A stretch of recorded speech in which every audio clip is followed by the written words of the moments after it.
u.f.o is mystery focus. New evidence emerges on planet Nibiru. Major Nibiru disclosure here. Looking at the latest and most current information on Planet X, Mr. Olsen brings a blockbuster amount of evidence, pointing to the very real possibility a secondary solar system is on a path that will come close to our own planet, possibly causing cataclysms at a mass scale. Almost 24 photographs taken from multiple cameras and sources from around the world with the best evidence to date of the infamous Nibiru, wormwood, nemesis, Planet X aka winged destroyer. The following comes from The Independent. Objects have been spotted moving around unusually at the edge of our solar system. And the best explanation for the strange orbits is the mysterious Planet 9, according to one of the scientists who has argued that the hidden planet exists. In January, a pair of scientists argued that they had found another planet, based on calculations using objects at the distant end of our solar system. By studying the orbit of 6 objects in the Kuiper belt, a mysterious area thought to be filled of asteroids and other icy objects, they argued that they were being affected by something large and previously unknown. In 1990, the U.S. Naval Observatory confirmed the potential existence of Nibiru and Zecharia Sitchin recorded it. The stories surrounding Robert Harrington span as far as any conspiracy theorist bothers to project, but here are the facts. He was an American astronomer who worked at the United States Naval Observatory, USNO. After being pivotal in the discovery of Pluto's moon Charon, Harrington turned his attention to a potential additional planet in our solar system. With positive results coming from the IRAS probe in 1983, Harrington collaborated initially with T.C. Tom Van Flandern. And then, he made this interview with Zecharia Sitchin. He died 3 years later. The following excerpt from an Inquisitor article summarizes what some people believe about Planet X. According to conspiracy theorists, recently leaked secret NASA Planet X files reveal that the agency is aware that the gravitational influence of Planet X had disrupted the orbits of other planets during a previous passage into the inner solar system hundreds of years ago, and that the next disruptive passage into the inner solar system is imminent. The approach of the mysterious Planet X is currently sending waves of charged plasmatic energy particles through our solar system. The flow of energy will finally disrupt the core flows of the Earth and trigger catastrophic changes in Earth's climate.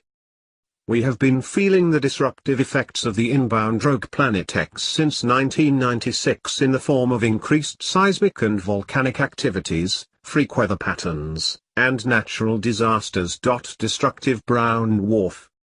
Planet X's orbit takes it back and forth between 2 suns. The other sun it orbits around is our sun's twin. Now, you might think that our solar system is not binary, although most solar systems have been recently discovered to be binary. Our sun does have a twin. It lies in the direction of Orion.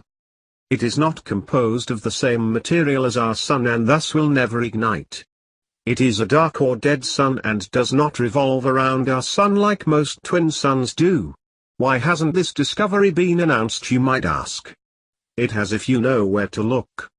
It's real simple why the information isn't more widely known. There's a brown dwarf star that orbits around both suns instead of just one of them. Its orbit is rather long, being about 3,660 years, so we don't see it go by too often. It is still one of our family of planets in our solar system. It's like a half-brother that's been ostracized by its 2 parents but still comes visiting habitually. X is kinda like the black sheep of our solar system's family. When it finally comes by for a visit, it just screws everything up and then leaves.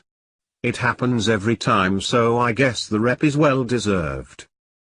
Now, stepping back away from humor, if you're going to try to keep a lid on the destructive brown dwarf that's currently inbound, it's not a real good idea to notify John Q. Public about the relatively recently discovered second sun that it happens to orbit around. There's no reason to promote important clues if you don't have to. Besides, only the very best or expensive scopes or deep space probes can see the other sun, so it's fairly easy to keep it under wraps from the majority. This is one of many reasons the orbiting Hubble telescope live feed is hidden from our view. Hubble was paid for with tax dollars, so you'd think they would give us a live peek. Nope, it's not going to happen. His diagram appeared in the 1987 edition of the New Science and Invention Encyclopedia published by H.S. Stutman, Westport, Connecticut, USA. The continuing conspiracy to cover up X falls short when matter-of-fact evidence is found in respected credible publications like this. The article accompanying this diagram was discussing the purpose of the Pioneer 10 and 11 space probes. Clearly shown is our Sun's dark twin dead star and planet X, aka the 10th or 12th planet. One of the points made was to show the paths of the two probes and how they created a triangulated sighting to verify the sighting of planet X. The history of deep space probes is mentioned because Pioneer 10 and 11 were said to be one of the first. There's absolutely no mention of any controversy about what was out there or what the probes were looking at. The disinformation to hide X's approach and long-known history of devastation it causes as it passes each time did not reach this far. It's not hard to imagine, a conspiracy as large as this one, just can't weed out all the evidence. It's a big world with a lot of people, publications and information sources, present and past. You know the great thing about a cover-up? The information that it misses gets a bright light of emotion and attention shined on it that wouldn't normally have been there without the effort of trying to cover it up. There's a possibility, if this information I present gets out quickly and broadly enough, there might be more people paying attention to X than if there was never any conspiracy to cover up at all. That thought is just a hope and a prayer at this point. It spends 99.99% of its time slowly going away from one of the suns to reach the halfway point. Then, as if falling like a rock off a cliff, the gravity of the sun it's approaching takes over and in a flash it travels the other half of its journey. X reached the halfway point, after a little over 1800 years of traveling away from the dark sun toward our lit one, sometime in the year 2000. It only takes right about 3 years to travel the rest of the distance. In fact, the majority of its journey from halfway to here happens the last 9 months before it arrives. Zoom. It'll be cooking with its greatest speed by the time it arrives. Once it crosses Pluto's orbit, it will only take about 45 days to pass right between Earth and the Sun. X's inbound approach is being closely monitored by our best telescopic equipment on and off Earth, but now small private observatories have started spotting it which are not controlled. The most accurate calculation for X's next passage is now late May or early June 2003. Ouch. I know. I wish it was not so soon also. Many people have been lulled into complacency because the Y2K problems and a simple planetary alignment were overhyped, then nothing happened. Let me try to jump off the page here and slap you upside the face. It's the underhyped, covered up, and intentionally confusing one that is going to get you. The pre-programmed laugh track, given to you by the media controllers. Many of you have been playing back and forth to each other every time the mention of a 10th planet or Planet X comes up, is going to break by the end of this book if it hasn't already.